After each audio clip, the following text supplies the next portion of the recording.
Hey everybody, welcome back to Motion Talks. I am your host, Austin. This is the show where we sit down, or I should say, I sit down and talk to people in the animation community about their careers and how they got into things and what it is they wish to accomplish with said talents.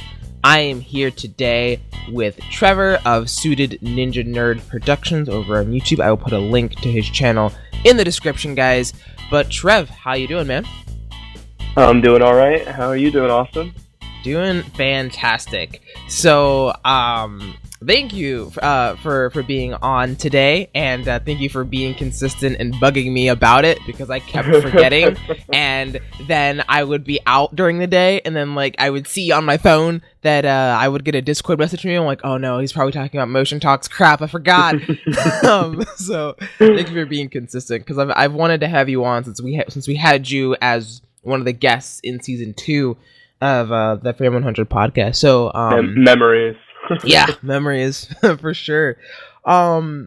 So taking a little bit from the previous interview that we did when you were first on the other show, can you just tell us what kind of got you into animation or stop motion specifically, because that's what you do? Mm-hmm. Well, I'm trying to think. Probably my first exposure to stop motion had to have been years ago. There was this one website I would go to, and it always had this YouTube link there. And it was back when the playback feature was something you couldn't really turn off. So it would just automatically go ahead and play another video after that. So I remember I kind of would keep going through and watching it on that website. And I would keep going through, and eventually I'd come to some Lego animations. There was this notable one I remember that was it was some haunted holiday or some Halloween train sort of video. And then one of the other ones I had seen, I hadn't realized that back then it was Mini Life TV. One of their videos would always come up. Oh, okay. So, yeah, and then little do I know, when I actually became older and I started to watch, actually be on YouTube and have my own account and stuff, Mini Life TV was one of the first stop-motion channels I'd actually discovered. So it all kind of came back around in a big circle. It was really cool. But, yeah, and then, of course, through, the Lego movie, that really piqued my interest in it a lot more. Before I actually started putting YouTube videos up last year, I had actually been planning stuff out for about 3 years prior. Oh, snap. Yeah, I had been formulating the idea behind my Unlucky Life series and stuff like that.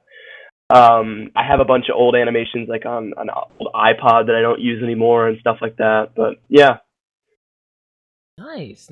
So I think that's really cool actually that you were planning on doing stuff before you actually were starting. I take it that was because of age gate and stuff like that, and being able to do that. Yeah, that makes sense. My YouTube account now, I don't know, I don't think you were around for this actually, but back in the day, the YouTube channels would show your age right in the on your official channel page.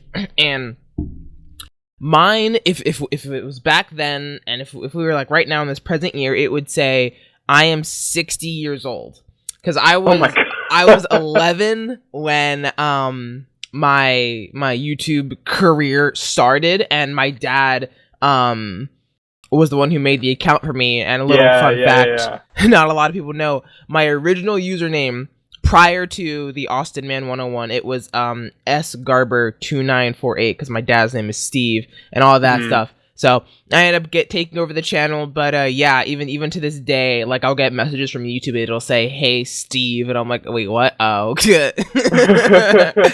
I'm not Steve, it's my dad.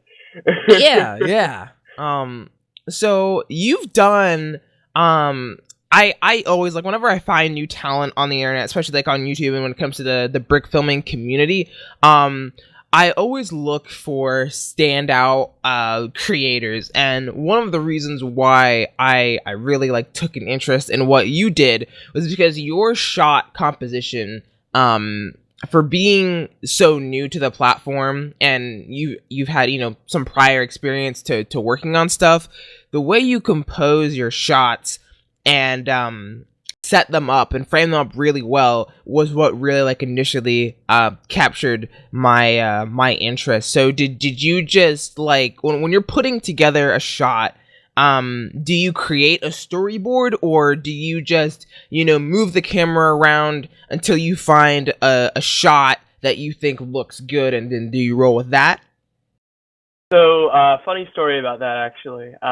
With the first video I put up on YouTube, My Unlucky Life Episode 1, Let's Go Bowling. I know the names by heart now. Mm-hmm. But back when I had come up with the idea for that, I had started to write up a storyboard, and I think I got about like maybe like 5 or 6 like boxes in. And from there, I just kind of knew where the story was going to go. I kind of just kept coming up with more jokes as time went on.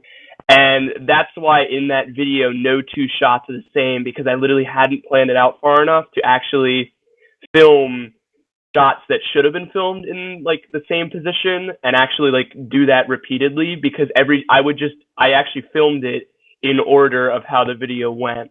Whereas now I actually know not to do that. And I know that like if you have a shot that you need to repeat over again, you just want to go ahead and film all of those shots that are the same right when you can, as opposed to having to like come back and do it again. Yeah. And then also I remember like back when I was starting out, I would do a ton of research about like all these different filming principles. So I would always keep like the rule of thirds in mind and stuff like that. But yeah, I mean, like now I kind of fell out of doing storyboards. I like to do a lot of scripting stuff now. I'm not the best at writing up scripts or doing dialogue for things, but I really just kind of like to get a general plan of what I'm doing and then kind of just go at it.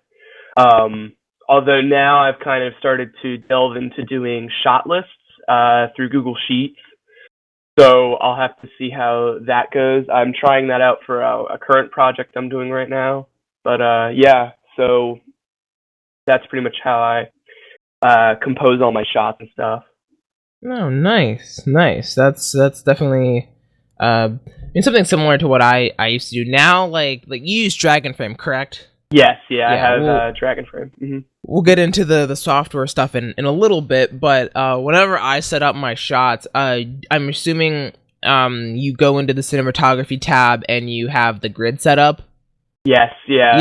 That's what I always do now. I just use the grid, and I'm like, okay, so this third is full, this third is full, now I need to fill up this third. I mean, granted, sometimes some shots don't call for everything to be, filled up. No. But the grid really helped me to get the best angle and the best looking shot that I could possible. So yeah, I always was intrigued by that, and I'm trying to log in to my Frame 5 Studios Instagram, but I got a different phone and I don't remember its login.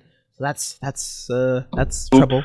But anyway, so yeah, that was one of the things that like really caught me, and plus, your film quality, your image quality, as far as people who are newer to YouTube, is definitely higher than most. So do you want to tell us what setup you currently got as far as like equipment and software goes?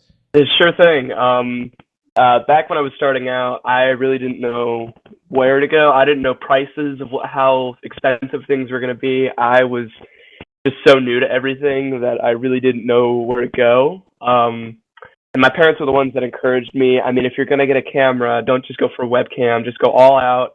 If you actually get a DSLR, it'll be more worth the money down the line. You won't have to upgrade, at least from that point. I mean, if I did upgrade, it wouldn't be a huge one. But anyways, so my camera, I currently use a Canon SL1.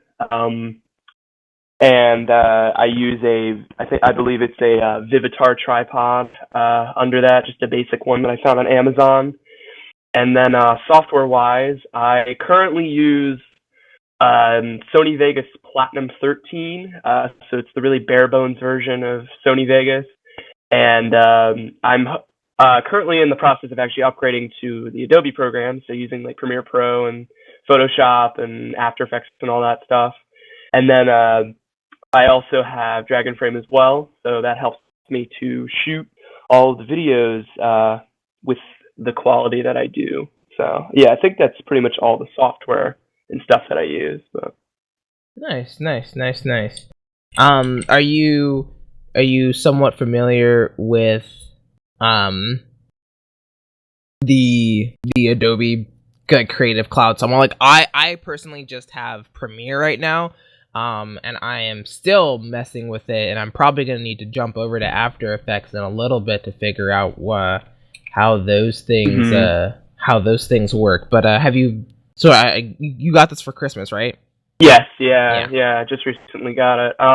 I've had some pretty good exposure to Photoshop. I did a lot of that through a graphics class I've taken in the past, and I'm actually in a graphics class right now where we've been doing a lot of Photoshop stuff too.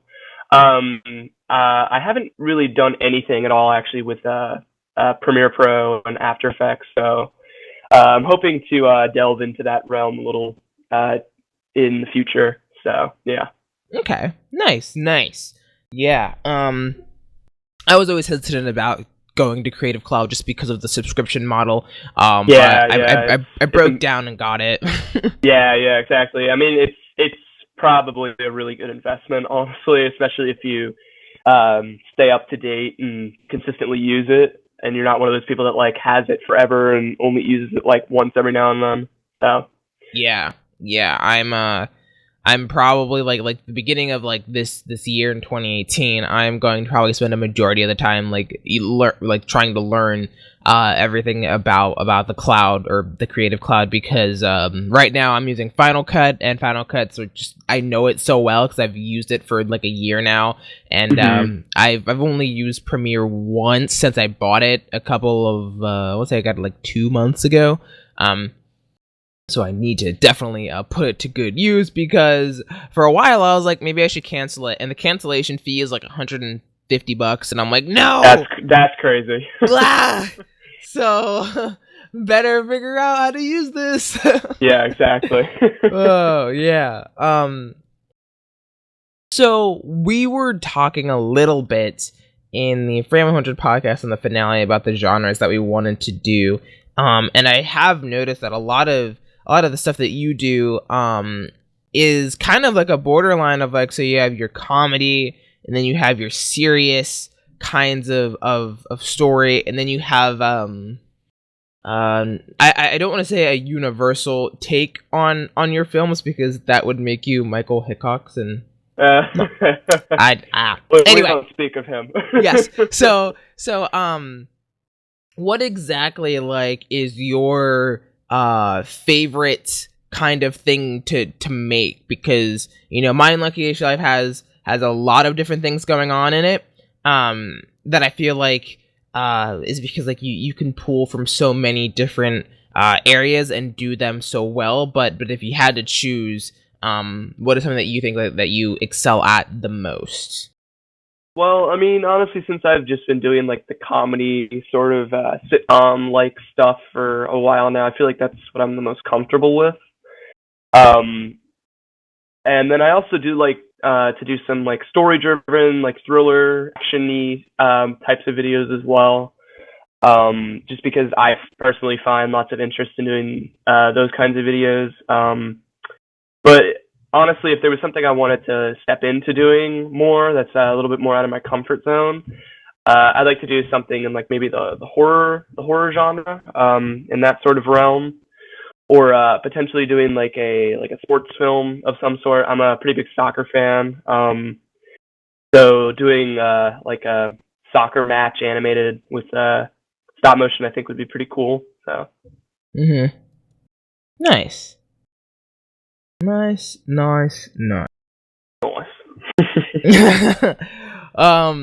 So kind of going back to your schooling, you said you should have taken classes. So is this something that you want to pursue as a career, like filmmaking? Would that be like maybe live action down the road, or specifically animation, storyboard artist, Well, I mean, for the longest time, I thought about just doing like freelance art stuff. I've taken like gifted arts classes for years now, like ever since I can remember. And that was when I kind of formulated maybe becoming like a comic book artist or like a writer for comic books or something. Um, but then as my interest started to flourish a bit more, I kind of started to fall away from doing the art stuff, and I found animation. So currently, since I'm a junior in high school right now, I have the plan to try and graduate high school and major college in either film or animation. I'll probably, if I major in the one, I'll try and minor in the other. But then after that, I don't really know what I would want to do from there. I don't know if I would want to go and work for like an animation company like Warner Animation Group, or Illumination, or something along those lines, or Disney. But that's a possibility. And then of course there's just doing like the freelance animating stuff.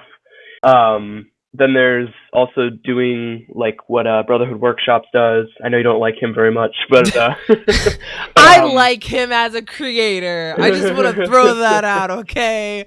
I like him as a creator. Yeah, I do too. But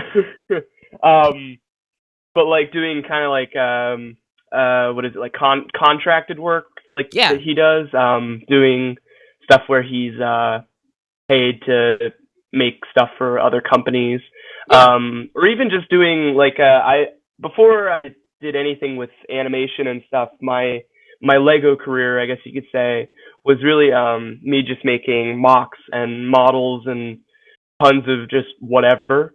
So I would totally consider potentially being like a designer for the Lego company too. Lots of possibilities for the future, but yeah.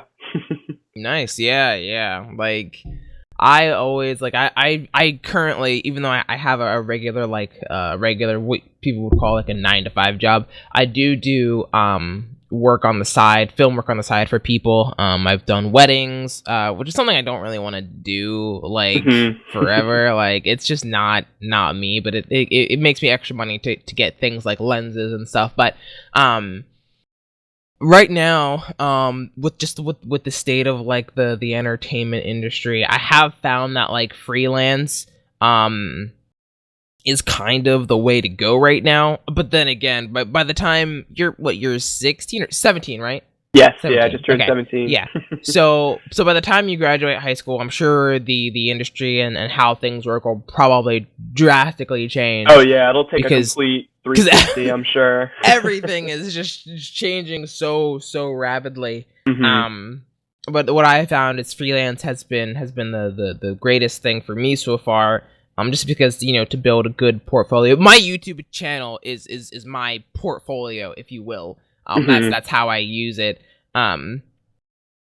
But yeah, no, I think that's great, because I haven't said this, I mean, not really like in other shows or on my channel, but like why I started the MotionTalks series specifically was to kind of, really separate myself from the inherent communities that I'm associated with. So like, I know a lot of people consider me a part of the brick filming community. I don't necessarily like using that term because of the kind of stuff that my channel really does bring. I like to consider myself a part of the animation community, so I spend a lot more time on like the overall animation forums that don't just deal like with Lego animation, because my channel content varies so much different from that of, let's just say, Gold Brick Productions or someone else. I kind of think Real Force is also in that same category ish. So this series is basically, hey, like, yeah, like the Lego is the majority of the medium that I do, but I don't know if you were subscribed for this, but I did a video called New Mediums back in the summer, where I think I've seen it. Yeah. Yeah, I used like I actually have it right here. It's like a Minecraft figure, just a different type of animation or a different medium to do stop motion with, and I probably want to dabble into that more in the future. And just between you and I'm gonna be doing armature wire puppets. I would love to do that. Because one of my favorite creators, just started, working on some stuff like that, and I would love to get into that a little bit. So do you see yourself maybe doing any other type of medium in stop motion at all in the future? I have considered claymation, because I know that's a very popular one, with companies like Aardman and Leica Studios and stuff, with them all doing things with clay and other sort of malleable products and stuff like that. So yeah, I've thought about doing claymation or even armature stuff. That I think that would be pretty cool to do, like armature puppets and things like that. I mean, I probably will stick with Lego just since it's so readily available and I have such an abundance of it. Yeah, but makes sense. Mm-hmm. Okay. But I would totally be down for taking that step outside of my comfort zone and doing something a little different. So. Oh yeah, for sure. I think like I will probably most likely continue doing Lego as a majority, just because maybe we'll just talk about Lego here for a little bit, but like the amount of things you're able to do with Lego and what you can make, as far as like you literally step into a new world when creating things with Lego.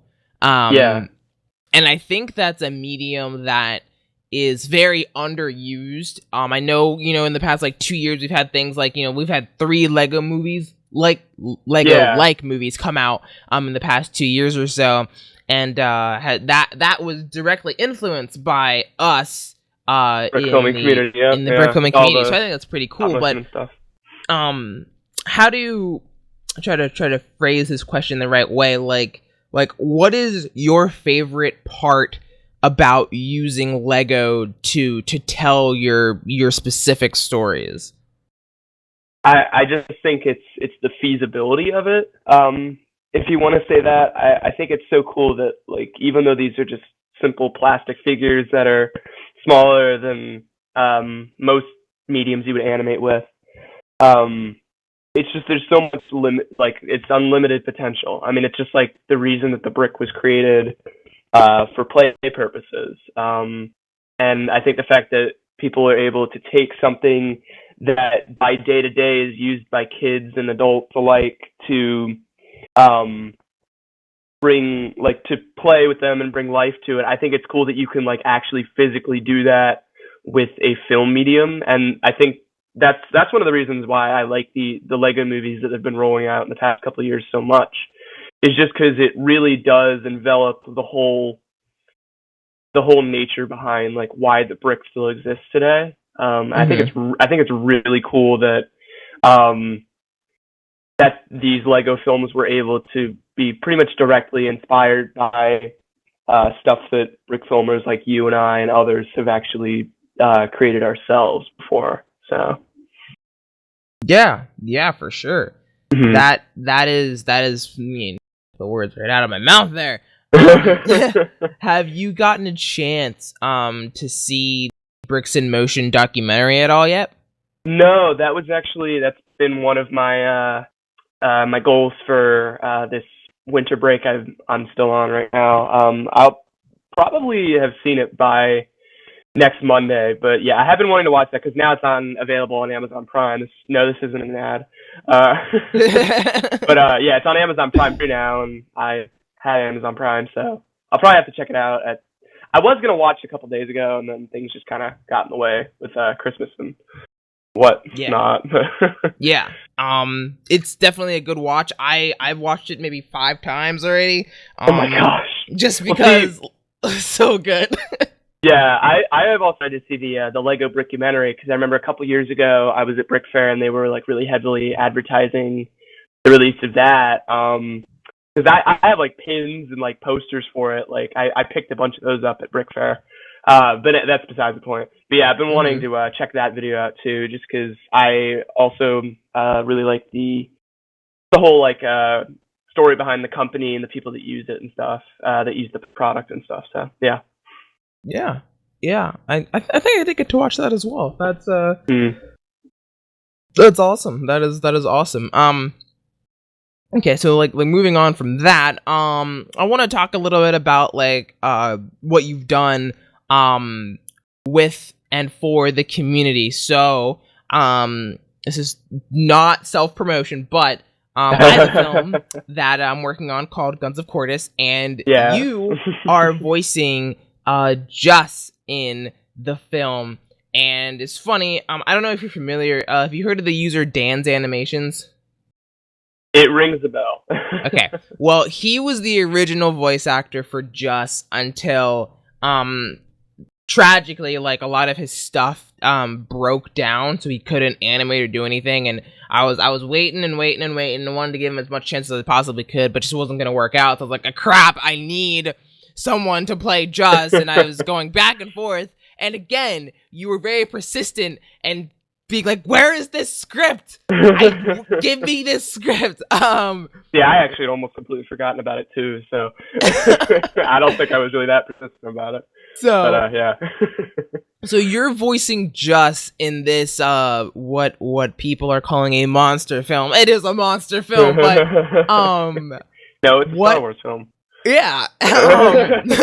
What have you done something to that scale before? And I wanted to wait to ask you this until we did this recording, because I kind of wanted to get your raw opinion on like what you thought about this kind of a role, because Just, he doesn't have a massive huge part like some of the other people, but he does have a good amount of dialogue throughout the film. So what did you think of doing something like that for a project like this? I love it. Like, I mean, I don't consider myself to be the best voice actor in the world, Mm-hmm. but I love doing like collaborations and stuff like that. Like recently, I reached out to a couple people to help me out with a film I'm currently working on right now. And even with my Ripped Away film, I had people like Scorch Bricks, Tom, help me out with that. And Lainey Stop Motion Studio, I had her help me voice one of the critical characters in that film as well. And then I even had people like from within my own family help me with that. Like my dad is actually one of the ones who voiced one of the villains in that story. But I mean, in the voice acting realm, I think it's cool that, I mean, it makes the whole Lego brick filming stop motion medium more like the Lego films and more just like the film industry in general. And I think it's cool to even just be able to collaborate with people on stuff like that. But I haven't done a project as big in stature as Sons of Cordis yet. I haven't been a part of something like that. But it's been cool to voice stuff for that. I just love the prospect of really kind of changing your own personality to envelop the personality of another person.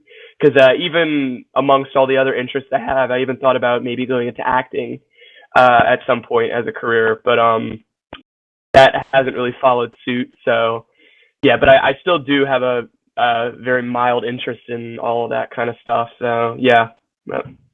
Cool. Yeah. I was surprised because, like, funny. So like I was going through voices auditions for the specific, you know, character for Just, and I was like, I like this, but I don't like this. This could work. And then we had you on in season 2, and I was like, aha. If I can somehow lure him into doing this, this could actually work. Yeah. So that was exciting. So quickly, just like moving back to you know, your kind of sitcom kind of things that you do on your channel. So do you think, you know, like My Unlucky-ish Life, is that going to be, you know, your channel's like I want to like flagship series that like so like when people think SuitedNinjaNerd, they're like, oh yeah, My Unlucky-ish Life. Yeah. 100%. It's, I mean, that series in itself has been in development for close to 4 years now. I mean, I remember back when I was such a young and feasible and not intelligent child. I had literally written down a list of I think upwards of like 3 films, and I mean the crazy thing about it was that I wanted to accomplish like at least I think like 10 to 15 of them in a year, which obviously now at this point I've only put out 3 films with the 4th one on the way, and it's been over a year now. At least 3 of those, 3 from that series. But yeah, but I mean like I have some pretty awesome stuff developed for the future, and lots of different. I'm eventually probably gonna follow suit of how like Mini Life TV does their episodes, where now they're much more scripted and story based, and they actually like instead of just being random events that get plucked out of nowhere, it actually has each episode that follows kind of has a more consistent story to it. I'll probably eventually follow suit and do something like that within the next couple of years. But yeah, there's definitely going to be a lot of like interconnectability between not only that series but other videos that come out and stuff. So it'll sort of be like a cinematic universe, which I guess you can consider this to be a bit of a spoiler for that. But yeah, so I mean, it probably will be my flagship thing. I've thought about even doing like IP films, because I know like you and many others like to do specifically just like Star Wars stuff, and even with you and like your Minecraft films, those are all like IP films. I've even thought about doing like a Minecraft film myself. I don't own a large abundance of the sets yet or anything, but it's definitely been an interest of mine to do like a really faithful recreation of the actual game. And instead of taking an approach like with Forlorn Creature, how he did it more like story based, mine would be kind of more like if the game were actually built on like a Lego engine, so to speak. So yeah, and then even like other IPs like Star Wars and stuff. I don't own a whole lot of Star Wars sets. I would love to own more Star Wars sets, but yeah, even Ninjago, like that's technically, it's not really like much of an IP outside of the Lego company, because they actually own it. But even I've loved that series ever since it came about in 2010 or 2011. And I've always thought about doing something along the lines of a new story within that universe too. Okay. But yeah. So I mean, honestly, it's again going back to Lego itself. There's just unlimited possibilities with everything. So. Oh yeah, for sure, for sure. With all the little pieces, you can make things so detailed. Like, you know, like I sent you a Snapchat of the tree that I'm working on. Oh my goodness! Oh, I need to make like 4 of those trees. Trees are hard, man. Like I need to like just I've had a Bricklink account for a while, but I've still never ordered anything off of it, and it's been a goal of mine to just make an order at some point with some substantial pieces and parts that I would need. But yeah, like making trees, especially with like limited parts for it, it's challenging. yeah, for sure. I need to actually put in an order because I don't know. Did you read the whole script for Guns of Cordis or just the parts that you needed? I think I just went through the parts I needed. Okay. Yeah. There's a scene where there's like they're outside of like a huge base, and the planet that they're around has these ginormous trees, at least in storyboard. So yeah. I am working on putting those together. But going quickly back to Minecraft, one thing that I absolutely love about Minecraft, and you know, I was inspired to do Minecraft via Forlorn Creature. He is by far my favorite animator for sure. You can, without having a lot of bricks, I don't know if you got a chance to see my behind the scenes of my Lego Minecraft First Night film. Yes, yeah. But I only had a couple different sets. And the reason why that's so important is because with the nature of Minecraft, it being blocky, you don't need to have a ton to make the world look alive and bright. Which honestly opens you up to doing more with what you have. Obviously I want to get more Minecraft sets probably soon, because I feel like next year, spoiler alert, I'm going to do a Minecraft film next summer, Oh. after Guns of Cordis, for sure. Mhm. But no, I really do like Minecraft. While we're talking about favorite animators, who would be, if you could choose, like, like your top three, who would Oh they no. be? Who would they be? God, that's such a good question. I'm hopelessly unprepared for this. I don't know. I mean, I would definitely have to say Mini Life V has got to be a big, definitely up there, because they were, again, one of the first channels I was ever exposed to before even knowing it was them.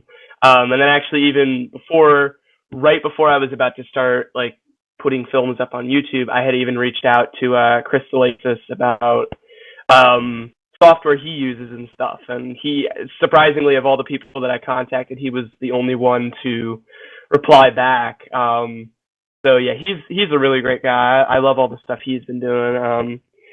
So I don't know. They would probably. I think if I don't know. I'll just list out three and then put them in terms of order. I'm done. But yeah, and then I mean, oh geez, I'm really trying to think about like who I've actually like watched and stuff, and things I've seen people put out. One second, I'm actually pulling up a list here. Oh yes, yeah. How can I forget about him? I remember I couldn't stop talking about him at the finale for the Frame 100 podcast. Panther Hat. Yeah, he's not the most involved in the community or anything, but I just love the stuff he puts out. It's just so spontaneous and random and wacky and stuff. He's got some great videos. One of the things he does that I really like is his set design. Like, that is something that I probably put more time into set design than anything I do with my stop motion career. Like, I kid you not, I put probably way more time than I should into that kind of stuff. Just because I really like world building. I think it's cool to really, really try and like envelop the watcher into believing that it's like this real lived-in world that these Lego characters are living in. Yeah, and he also does a lot of really cool like lighting stuff as well. And then trying to think. I also like a lot of BN animation. He does a lot of really cool stuff too.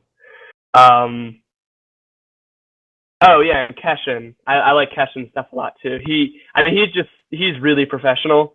And that's what I like about the stuff. That's the stuff that I like about what he does. Just because I know he's been doing it for so many years now. Oh, you know what? Actually, yeah, I just remembered. Here's my number one. Paganimation. For sure. Really? Yeah. I know a lot of people kind of usually forget that David Pagano still exists, which is kind of sad. But yeah, he's an OG.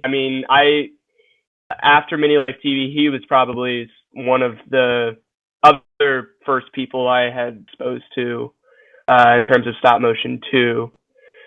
So yeah, if I had to put it in order, it'd probably be Paganimations at number one, Panther Hat at number two, and Mini Life TV at number three. So yeah, sum that up. All of those are great filmmakers and people I've watched.